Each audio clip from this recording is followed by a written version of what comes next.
Joining us now, Laura Packard, founder of Healthcare Voices. Laura, thanks for joining us on the program. Thanks for having me.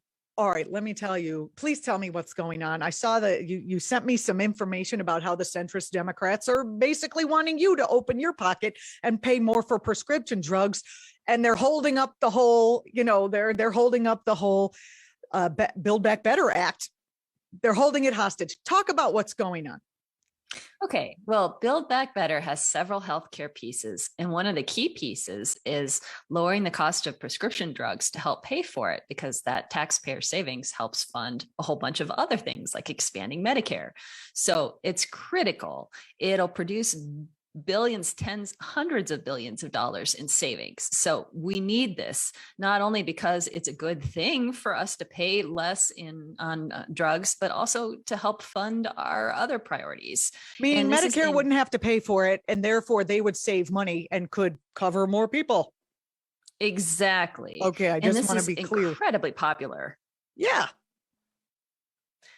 For obvious reasons. I mean, I mean, don't the overwhelming majority of American people support this?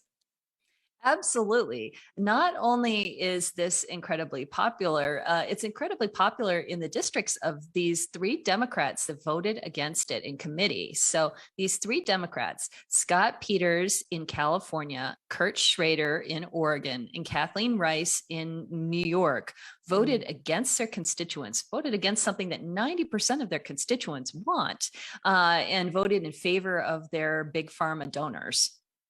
Are their constituents aware of what's going on?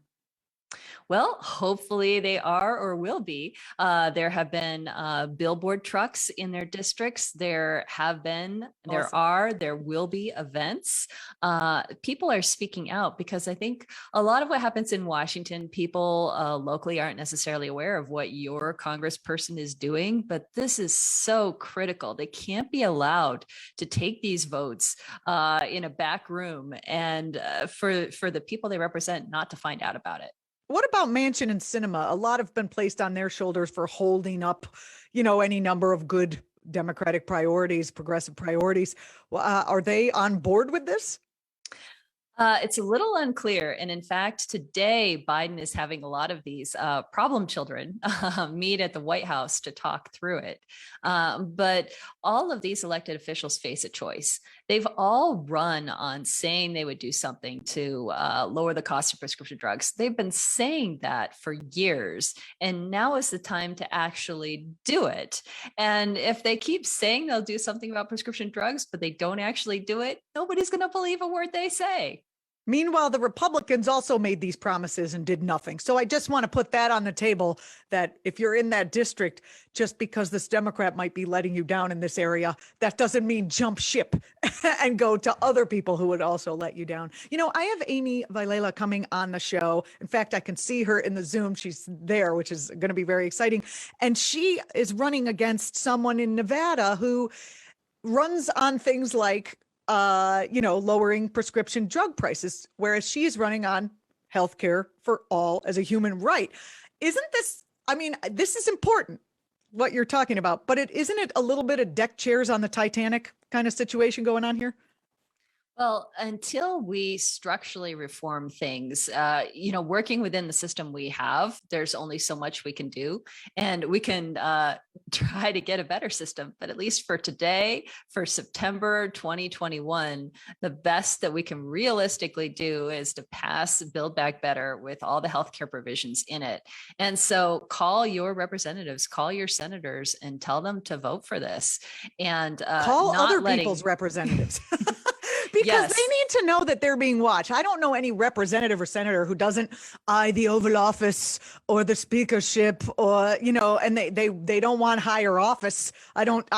So if they know that nationally they're being watched, their reputation is on the line here. I think that helps. Yeah. Absolutely. And I'm holding Democrats to account because we expect better. And it's just the state of the world we live in. And that I expect nothing from Republicans, and therefore am not disappointed when they vote again and again against the people. I'm assuming that these Rice, Schrader, Peters, these people have, pharma connections, maybe took donations. Do we have any evidence about if we follow the money, that it leads back to pharma? $1.6 million in donations, but also pharma not only donates directly, but they can threaten to run ads. They have been running ads in key districts all along. They've been running 7 figures of ads. So that's why it's so important that we, the people, speak up, that we have to be louder than the money. Absolutely. Thank you so much, Laura Packard. Laura, where can people go to find out more information about this and get active? Well, follow me on Twitter, L Packard. I am tweeting all about it. And if you live in one of those 3 districts, contact your representative today. Again, everywhere. I encourage everyone to contact that representative. Say, we're watching, the whole world is watching. That was a good Occupy slogan. It's important. Yes. Laura, thank you so much for coming on.